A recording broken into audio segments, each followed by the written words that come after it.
This is the MHFi podcast with Carl Jensen and Doug Cunnington. We have authentic conversations about the journey to Fi, health, happiness, and some very odd tangents.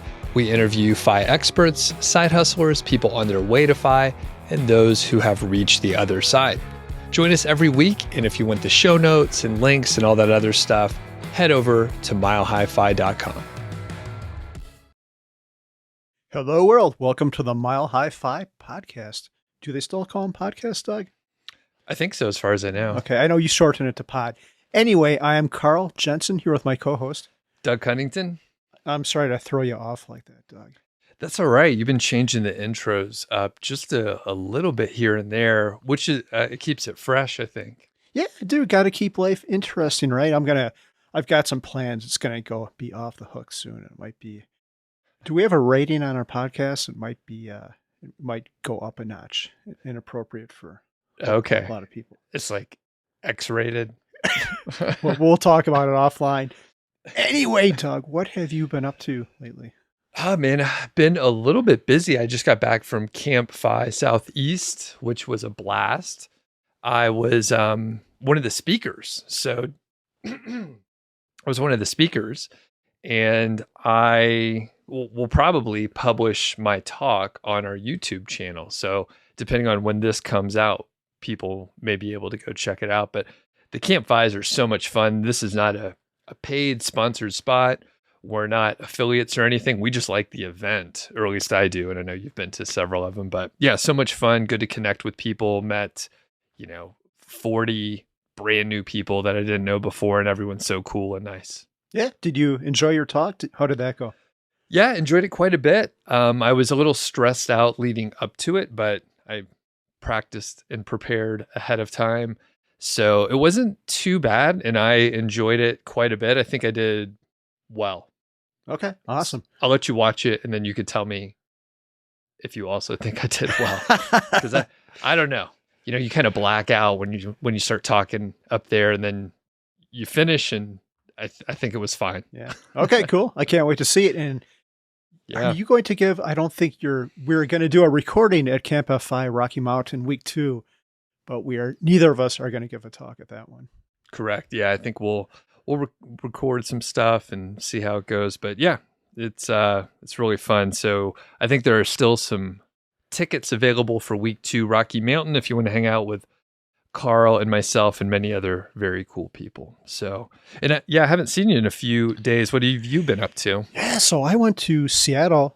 Ray, Mr. Waffles on Wednesday, who was on our hot sauce challenge, we'll link to that in the show notes, decided to move from Seattle to Longmont. He's actually going to be my neighbor. They live a couple houses down from us. This house came on the market, and even with a crazy housing market, miraculously, they got it. So what we did, we went to Seattle for 3 days, hung out with them.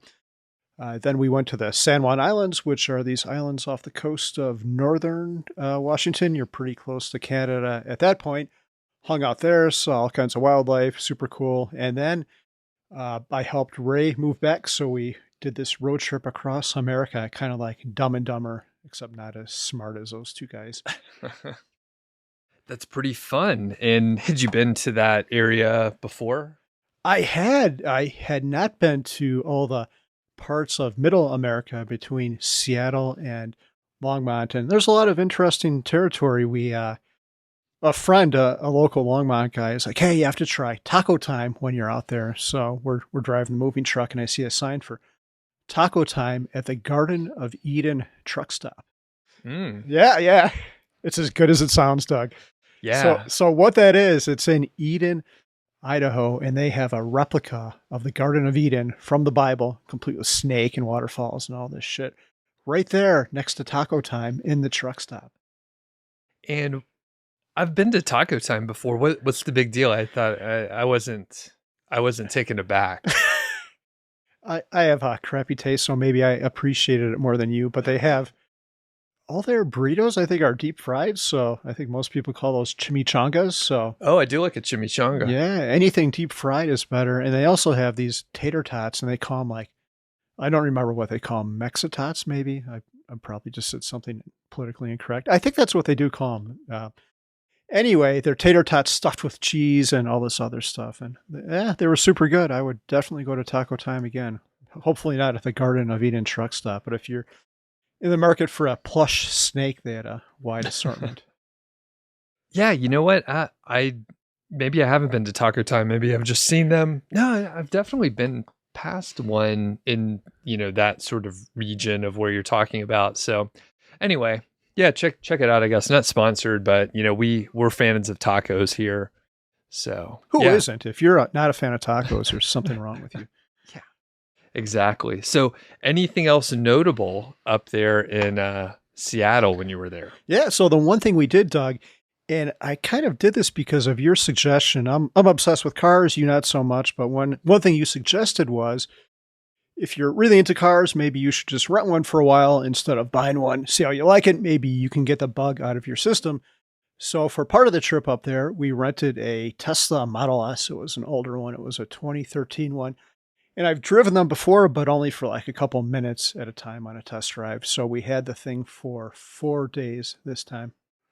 And was that a lot more expensive to rent that than just a normal rental car? Normally it would have been, but rental cars are so crazy. I think it was $500 for 4 days, and I think I could have gotten a normal rental car for maybe 80. So 320 versus 500. This one did come with free supercharging, so we didn't have to pay for any kind of charging, which still doesn't completely make up for the cost, but puts a little bit more of a dent into the rental cost. How did you like it? It was great. It was 2013, so I was kind of worried. I think that car came out in 2012, but it's pretty amazing. You've got this fob, and I should back up a second. Our newest car now is from 2010, so kind of old, like with the Teslas. You just hold this fob thing. There's no key, which is kind of weird and kind of terrifying. You don't want to lose that thing. But you walk up to the car and the doors automatically unlock and the car automatically unlocks when you leave it. We were on the ferry and you're just sitting there. There's games like on the little screen in the car. So Mindy got addicted to some game called 2048. Yeah, it's pretty cool. I would definitely buy a Tesla. It was a good experience. So you said you would definitely buy one. So are you going to buy one, or just like are there now plans? You're like, you know what? I want a new car. Yeah, it didn't really change my thinking at all. Like I thought one of two things would happen. I'd be less enthusiastic or more. And really it's kind of the same. Like it's cool. I'd love to have one, but we really don't need a car right now. So there's no point in buying one. It's silly to buy something that like we hardly ever drive at all. We take our kids around and that's mostly it.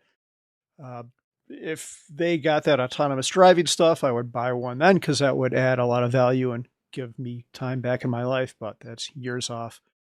So Sure. yeah, when we need a car, maybe in a couple of years, we will buy one of those. But Well, we're going to do a thought experiment here. So let's say both of your cars stopped working and you needed to buy a new car. We'll put some constraints around it, maybe like a practical choice, maybe a fun choice, and maybe a splurge or something like that. So kind of open, but the idea here, the thought experiment is you have to buy a new car.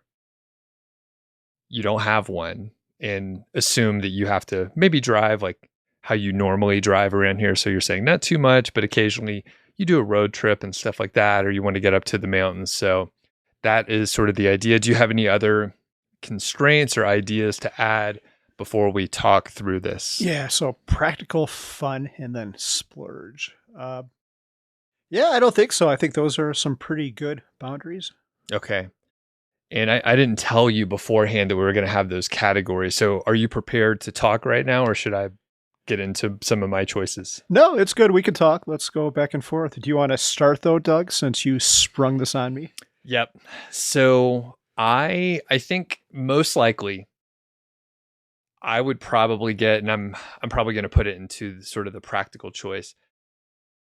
I would probably get a small pickup truck, probably used. I'm not 100% sure what's on the market. I typically drive Ford, so I would probably look at maybe some of the newer Ford Rangers that are out right now, or another F-150. I'm just a creature of habit, and I like the one that I have right now. So I would maybe try to replace, that sort of thing.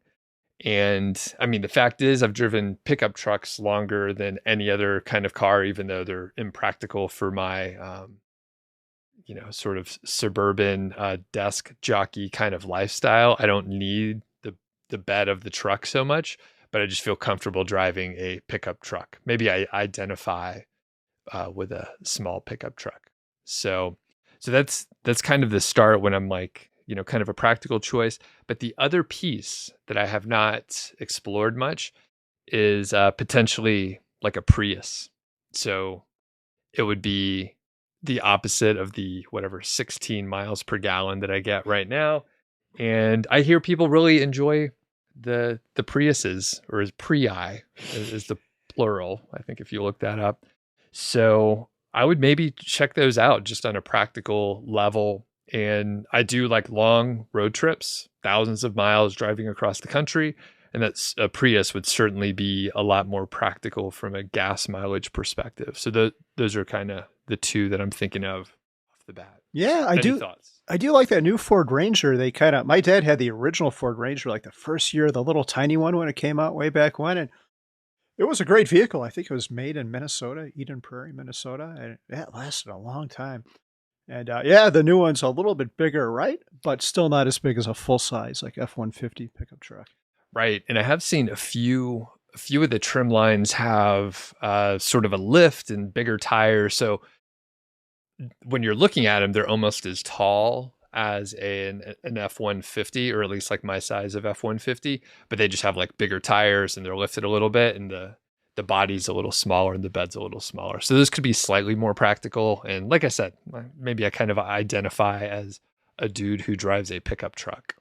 Yeah, that's a contradiction, Doug. A pickup truck versus a Prius. I know. Yeah, I'm all over the place. You're a conflicted man, or a man. I don't know what word I'm looking for here. Confused. I wasn't going to go there, but there you have it. I'm all over the place. Yeah. So, okay. Now, what about you on the practical side? Yeah, for my practical choice, so I just put solar panels on my house, and I put double the capacity that I need. So the city, and I did that because the city pays out market rate. So I should make about $1,000 this year for my panels. But with that excess capacity, I could also buy gas, and it's way cheaper to go a mile on electricity than it is to go a mile of fuel. Doing some quick math, I think electricity in Longmont is 9 cents a kilowatt hour. So to fill up a big Model S, which has a 100 kilowatt battery, would cost you $9, and that gets you probably 350 miles of range. They say 400, but they lie. So I would lean towards some small electric vehicle. I'd probably get a Nissan Leaf, I guess, which is a boring, ugly car, but there's lots of space in there. You could take the kids and you could haul shit. The one negative aspect of that is I like road trips a lot too. And if you road trip in that, you're going to be stopping for a long time, every hour and a half or so. And I don't think they even have the charging infrastructure built out for that. So it's just, you couldn't road trip in a Nissan Leaf. It would take you 5 years to get across the country. But that's the compromise I would make. Okay. So probably a Nissan Leaf. Yes. As a practical choice. Okay. Well, what would you do if you're like, we're probably going to do like 3 road trips this year, and it would make sense to have a more road trip friendly car? Yeah, I think that leads me to the next category. It was practical, and then what was the next one? A little bit of fun. Yeah. Yeah, I'd probably get some kind of Tesla, and I like cars. I don't like all these crossover things. But after sitting in a Model 3 and a Model Y, which is their crossover, I'd probably pay the $5,000 more and get the Model Y just because there's more room in there. The other thing going for those is it's a newer vehicle, so it uses more of their newer technology. I could totally geek out on that, which you don't want to hear, but real quick, they mold the chassis in 2 parts with a structural battery pack, which reduces the weight. It gives you longer range. Those will go into production, I think, next week at the Texas factory. So yeah, I'd probably get one of those. That is definitely a luxury. A Model Y costs, I think, like $60,000 now just for a base one. They've been jacking up the prices because of demand. But yeah, I think it'd be a great road trip car. One thing we did when we rented this Tesla is we experienced the supercharger network, and all you do is get out, take this cord, and plug it in there, and that's it. No credit cards, nothing else. It's super easy. They usually build them around interesting things. So at this one that we stopped at, there was like a bunch of restaurants there, a grocery store. So you're not. It only took like 25 minutes to get a good charge to get all we needed, but there was stuff to do. We weren't just sitting in the car. Got it. Okay. I'm going to do my fun and the splurge one together. So it'll make sense in a moment here. So I think the fun one that is still slightly practical would probably be like a used Tesla, maybe like a 2013, like you mentioned. Do you know what those would go for used? Probably about $30,000. Okay. Which, I mean, I haven't purchased a car in a really long time, and like the truck that I have, I bought in 2006 for like $12,000. So just like the amount that cars cost right now, my brain is anchored back in the early mid 2000s. Like it's just hard to imagine that cars cost that much.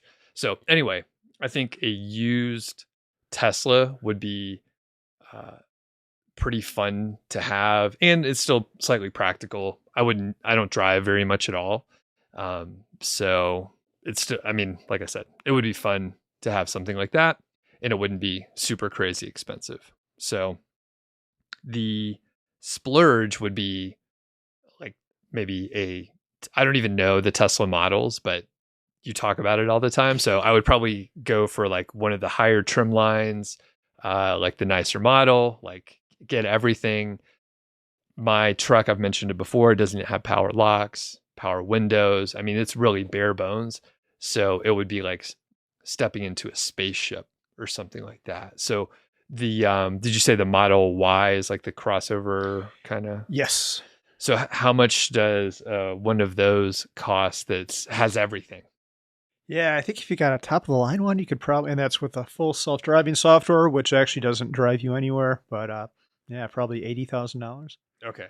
So pretty expensive. Like I said, just hearing, $30,000 for a used car, I'm like, oh man, that's crazy. So 80 would be a pretty big splurge, Sure. but it would probably be amazing. You wouldn't consider that Cybertruck thing? You like trucks? You're talking about Teslas. Yeah. I'd have to look back at the picture, but generally, nah.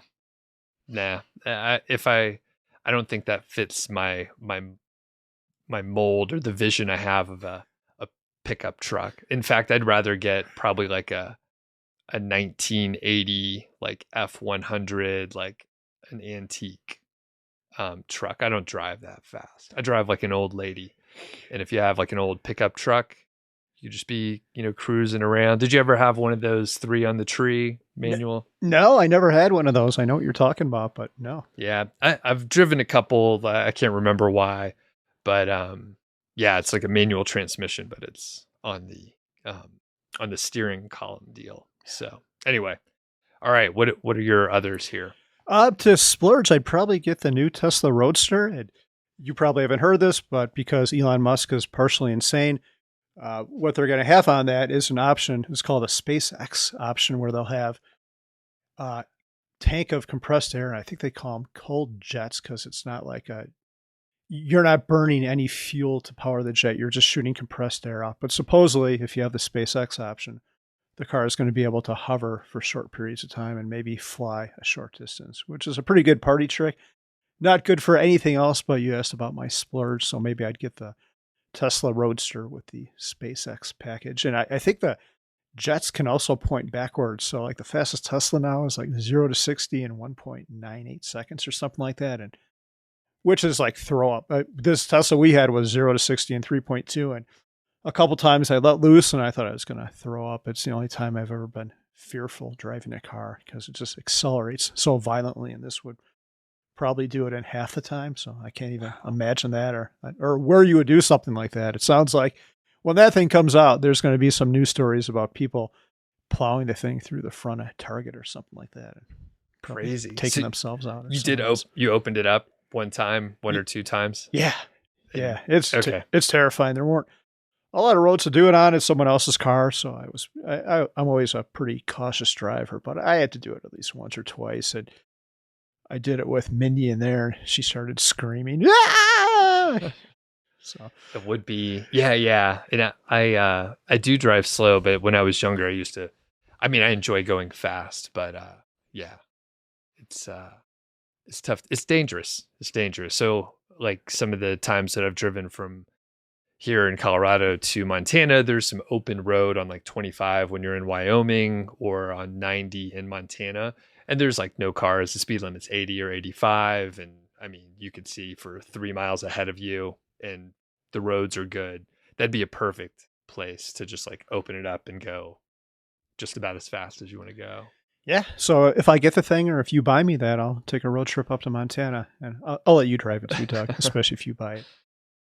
All right. Well, if you guys have comments on this, on our thoughts, please shoot us an email, or you can leave comments on the YouTube side. Carl, any final thoughts on cars? I think that's all. If someone wanted to buy it for me, I don't really like black that much. Any other color would be pretty good. Okay. All right. So not black, but otherwise you're good to go. All right. Yeah. It shows like dirt more, right? Yeah, hard to keep clean. Any little scratch, and I'm a slob, so Yeah. How about silver? Like, are you okay with silver? yeah, I'm okay with silver. Silver's Okay. good. All right. Well, just keep note, everybody, and you'll know what kind of car to buy for Carl. All right. Talk to you soon.